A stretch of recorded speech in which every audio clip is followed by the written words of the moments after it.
जगह देखल है जगह इतना सब लसराइल बाटे। लसरा के बाद में करके मार के हत्या कऽ के ऊपर फिर में गुड़ बाटे एक दुबा में मुड़ी बाटे आसमान में ओकर दुपट्टा से मार के बांध के लड़का दिल बालो हमको मालूम ना भइल जो कोने का लड़की बोलौलस फोन से आ ना बोलौलस उ कहाँ हत्या कर धलस पढ़ा के लिए के लड़की के हमरा जान मरले बा। एजा से लटकावल बा हेतन हो डाड़ में बानल बा पैर हेंगा क दियल बा मुड़ी हेंगा से हाथ हेंगा पीछे से क के ए पर लटका दियल बा डाड़ में बांध के। हे जा बैठला के जगह बा हे जा हो तो बैठला के जगह बा देखियो बेटा घर से नंबर मांग के वो बेटा के लगा फ़ोन कैलन जे वो लड़की से शादी हम कर ले बानी। वो लड़की से शादी नहीं करे के चाही, अगर शादी जे कली उनका के सीधे हम गोली मारम।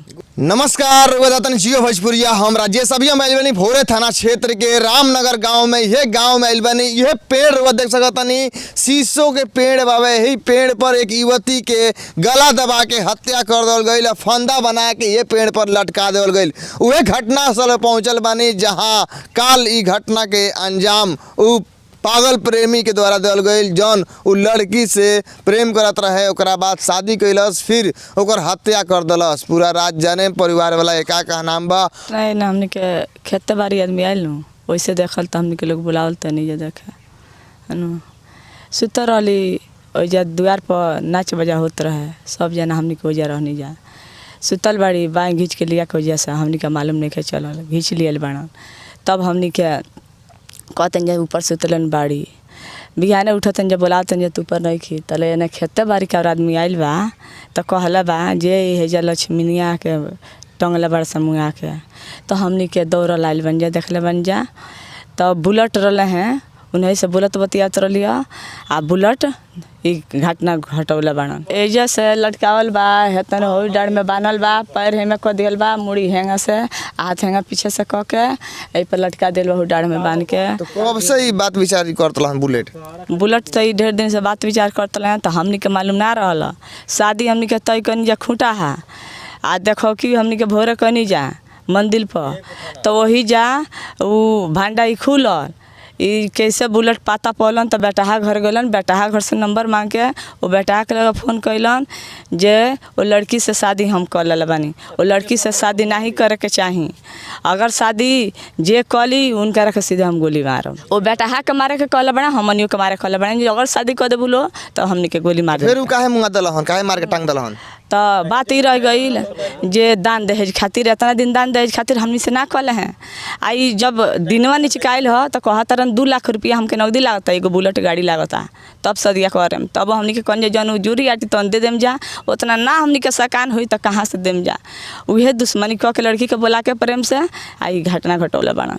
तो प्रेमी जौन बा प्रेमिका से शादी करे की बात करत रहा और जौन युवक के साथ शादी लगल रहा ओकर रिश्ता कटावे खातिर युवक के नंबर के व्यवस्था करके फ़ोन करके धमकी दिलस। तो जौन शादी लागत रहे उ युवक पीछे हट गई और ई शादी करे के तैयार भइले।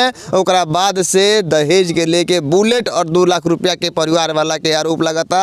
ओकरा बाद ना दियल परिवार वाला लोग तो उ लक्ष्मीना के पेड़ पर लटका दिलस हत्या करके। फोटो भी वायरल कर दिलहन। हाँ फोटो कैले रहे बेटा के लगे फोटो भेजलन तब बेटा उठल तो नेट पर छीट डालस जे उ शादी बुलेट कर बन तो कैसे हम करी। हमनी के तब कौन जाए जे ओकर फंड आए तो हमनी के देखम जे डरे जब गोली मारे के कह दिलन उ बेटा डरे खड़े ना भइल। हाँ फोटो सब नेट पर छीट दिल बड़ा लोग। हाँ इवन हमनी के लगे बा जन बात विचार दान दहेज के भइल बानू ओहू के हमनी के लगे रिकॉर्डी बा जो हमनी के हेतना देम जे इतने में तारा करे के बा सुने के हमनी के उतना आट नहीं की जा पावत है न। तारा उतना पाड़ बा तू ले दे के अपन शादी कर सकता रह बाकी हमनी के उतना नहीं खेट जौन जूरी आटी तो देम जा बात कर नहीं जा खाली 2 लाख रुपया खातिर एगो बुलेट गाड़ी खातिर ई कंड कैले बाड़न। तो प्रेम के आगे धन दौलत सब फेल हो जाला लेकिन एजा एक प्रेमी प्रेमिका के पावे खातिर पहले शादी कर लेता ओकरा बाद परिवार वाला के रजामंदी खातिर जब शादी के बाद चलता तो दहेज के बात करता और 2 लाख रुपया बुलेट गाड़ी के बात करता। तो लड़की के माँ मौजूद बानी यहाँ से बात कर ली। शादी तय हो गई रहा कहता जे हमनी के दहेज हमके चाहिए 1 लाख रुपया दहेज चाहिए गाड़ी हमके चाहिए बुलेट हमके दल हो तो हम शादी करब।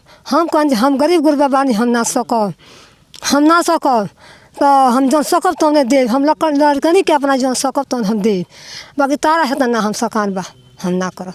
ओ जे जन शादी कर ने उनको धमकी दे के डेढ़ बार उड़ा देला। हाँ कहता है जे ऐसा शादी कर देबो लोनी तो हम उजा गोली मार दे बेटो के आई बेटियों के दुआर पर के मार दी। हाँ दुआ पर के मार दे।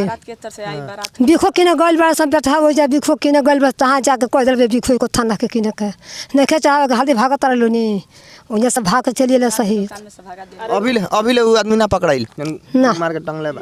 उ नहीं खे पकड़ा बुलेट नाम बा बुलेट नाम के बा।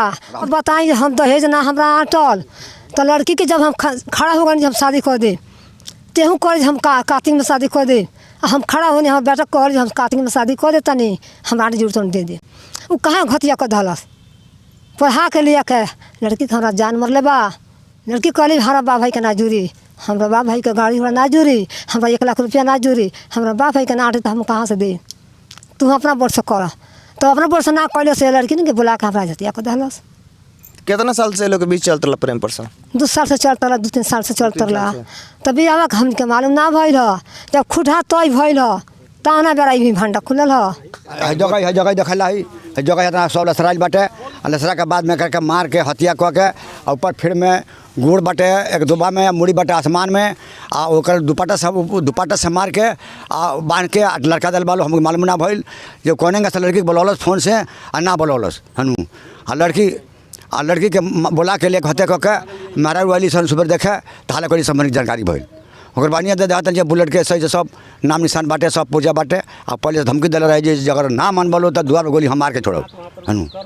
हाँ आई लो 5-6 आदमी आके लड़की के बुरा अथी से नतीजा से वो लोग बरकरार भी किया है। दुष्कर्म कइल बा। हाँ हाँ जी कइल बा यही जो सुता बैठा एमे जन बा कि एक आदमी शामिल नहीं खे ना एमे 6-7 आदमी बड़े दे पूरा जगह इतना एगो सुनान इतना लसरी फसराई। हाँ एमे 6-7 आदमी शामिल बा। हाँ 6-7 में शामिल बड़े में तो सारा लोग गाँव के बा। सब गाँव के बड़े रखी बारी के।